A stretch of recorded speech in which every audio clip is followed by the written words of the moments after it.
Hi friends, ಎಲ್ಲರಿಗೂ ನಮಸ್ಕಾರ. Welcome back to Sindhu kitchen tips and organisation. ಇವತ್ತಿನ ವಿಡಿಯೋದಲ್ಲಿ ನಾನು ನಿಮಗೆ ಒಂದು ಒಳ್ಳೆ ಟಿಪ್ ಹೇಳಬೇಕು ಅಂದ್ಕೊಂಡಿದ್ದೀನಿ. ಅದೇನೆಂದರೆ, ಆ್ಯಕ್ಚುಲಿ ನೀವೆಲ್ಲರೂ ಈಗಾಗಲೇ ತಮ್ಮನೇಲಿ ನೋಡಿರ್ತೀರಾ.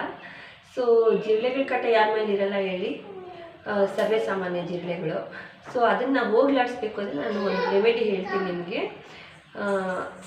ಅದೇನು ಅನ್ನೋದನ್ನು ಇವಾಗ ನೋಡೋಣ ಇವತ್ತಿನ ವಿಡಿಯೋದಲ್ಲಿ. ಇನ್ಯಾಕೆ ಥರ ಅದು ಹೇಗೆ ಮಾಡೋದು ಅನ್ನೋದನ್ನು ಈಗ ನೋಡೋಣ ಬನ್ನಿ. ನೋಡಿ, ಈ ರೆಮಿಡಿ ಮಾಡೋದಕ್ಕೆ ನಾನು ಮೊದಲನೇದಾಗಿ 2 ಸ್ಪೂನ್ಸ್ ಅಷ್ಟು ವೀಟ್ ಫ್ಲೋರ್ ಗೋಧಿ ಹಿಟ್ಟನ್ನ ಇಟ್ಕೊಂಡಿದ್ದೀನಿ. ಇದಕ್ಕೆ ಗೋಧಿ ಹಿಟ್ಟಾಗಲಿ ಮೈದಾ ಯಾವ್ದು ಬೇಕಾದರೂ ಬಳಸ್ಬೋದು. ಹಾಗೆ ಒಂದು 2 ಸ್ಪೂನ್ಸು ಶುಗರ್, ಸಕ್ಕರೆ ಯೂಸ್ ಮಾಡ್ತಾಯಿದ್ದೀನಿ. ಮತ್ತು ಸ್ವಲ್ಪ ನೀರು. ಮಾರ್ಕೆಟಲ್ಲಿ ಬೋರಿಕ್ ಆ್ಯಸಿಡ್ ಅಂತ ಈ ಥರ ಸಿಗುತ್ತೆ. ಇದು ಮಾರ್ಕೆಟಲ್ಲಿ ಅವೈಲೇಬಲ್ ಇರುತ್ತೆ. ಇದನ್ನು ತೊಗೊಂಡು, ಇದೇ ಮೇನ್ ಇಂಗ್ರೀಡಿಯೆಂಟು ಈ ರೆಮಿಡಿ ತಯಾರಿಸೋದಕ್ಕೆ. ಸೊ ಈಗ ಅದು ಹೇಗೆ ಮಾಡೋದು ಅಂತ ನೋಡೋಣ ಬನ್ನಿ.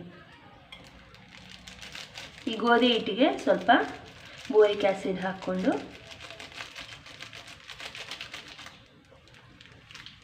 ಸ್ವಲ್ಪ ಶುಗರು,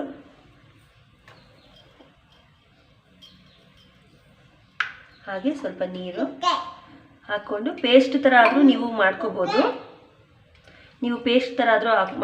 ಇಲ್ಲ ಅಂತಂದರೆ ಇದು ಚಪಾತಿ ಹಿಟ್ಟಿನ ಅದಕ್ಕೆ ಕಲಿಸ್ಕೊಂಡು ಉಂಡೆಗಳಾದರೂ ಮಾಡ್ಕೋಬೋದು. ಅದು ನಿಮಗೆ ಬಿಟ್ಟಿದ್ದು. ನಾನು ಈ ಥರ ಚಪಾತಿ ಹಿಟ್ಟಿನ ಅದಕ್ಕೆ ಕಲಿಸ್ಕೊಂಡು ಬಾಲ್ಸ್ ಥರ ಮಾಡ್ಕೋತಾ ಇದ್ದೀನಿ.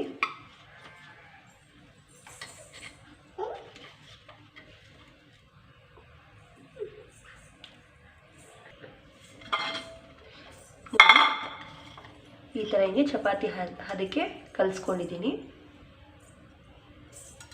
ಈ ಥರ ಚಪಾತಿ ಹಿಟ್ಟಿನ ಥರ ಹಿಂಗೆ ಮಾಡಿಕೊಂಡು ಇದನ್ನು ರೌಂಡಾಗಿ ಮಾಡ್ಕೋಬೇಕು, ಗೋಲಿಗಳ ಥರ. ನೋಡಿ, ಈ ಥರ ಹಿಂಗೆ ಮಾಡಿಕೊಂಡು ಕಬೋರ್ಡ್ಸಲ್ಲಾಗಿರ್ಬೋದು, ಅಲ್ಮೇರಾದಲ್ಲಾಗಿರ್ಬೋದು, ನಿಮ್ಗೆ ಎಲ್ಲೆಲ್ಲಿ ಜಿರಳೆಗಳು ಜಾಸ್ತಿ ಅನಿಸುತ್ತೋ ಅಲ್ಲೆಲ್ಲ ಈ ಥರ ಮಾಡಿ ಇಡಿ. ಇದು ಈ ಥರನೇ ಅಲ್ಲ, ಬೇಕಾದರೆ ನೀವು ಪೇಸ್ಟ್ ಥರನೂ ಮಾಡಿಕೊಂಡು ಎಲ್ಲ ಕಡೆ ಮೆಚ್ಕೋಬೋದು. ನಾನು ಈ ಥರ ಉಂಡೆಗಳ ಥರ ಮಾಡ್ಕೋತಾ ಇದ್ದೀನಿ. ನೋಡಿ, ಈ ಥರ ಹೀಗೆ ತಯಾರಿಸ್ಕೊಂಡು ನಿಮ್ಗೆ ಎಲ್ಲೆಲ್ಲಿ ಜಿರಳೆಗಳು ಜಾಸ್ತಿ ಅನಿಸುತ್ತೋ ಎಲ್ಲ ಕಡೆನೂ ಇಡ್ಬೋದು. ಈ ಥರ ನೀವು ಹಿಂಗೆ ಮಾಡ್ಕೊಂಡು ಜಿರಳೆಗಳು ಈ ಥರ ಇಟ್ಟರೆ 2-3 ಇಯರ್ಸ್ವರೆಗೂ ಜಿರಳೆಗಳ ಕಾಟನೇ ಇರಲ್ಲ ಮನೆಯಲ್ಲಿ. ಅಷ್ಟು ಎಫೆಕ್ಟಿವ್ ಇದು.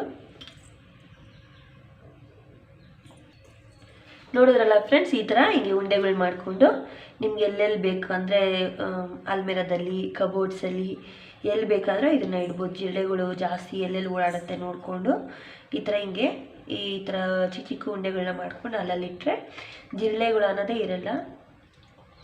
ಸೊ ನೋಡಿದ್ರಲ್ಲ ಫ್ರೆಂಡ್ಸ್, ಇವತ್ತಿನ ವಿಡಿಯೋದಲ್ಲಿ ನಾನು ಹೇಳಿದ ಟಿಪ್ಪು ನಿಮ್ಗೆಲ್ಲರಿಗೂ ಇಷ್ಟ ಆಗಿದೆ ಅಂತ ಅನ್ಕೋತೀನಿ. ನಿಮ್ಗೆಲ್ಲರಿಗೂ ಇಷ್ಟ ಆಗಿದ್ರೆ ಪ್ಲೀಸ್ ನನ್ನ ಚಾನಲ್ನ ಸಬ್ಸ್ಕ್ರೈಬ್ ಮಾಡ್ಕೊಳ್ಳಿ, ಲೈಕ್ ಮಾಡಿ, ಶೇರ್ ಮಾಡಿ, ಕಾಮೆಂಟ್ ಮಾಡಿ. Thank you.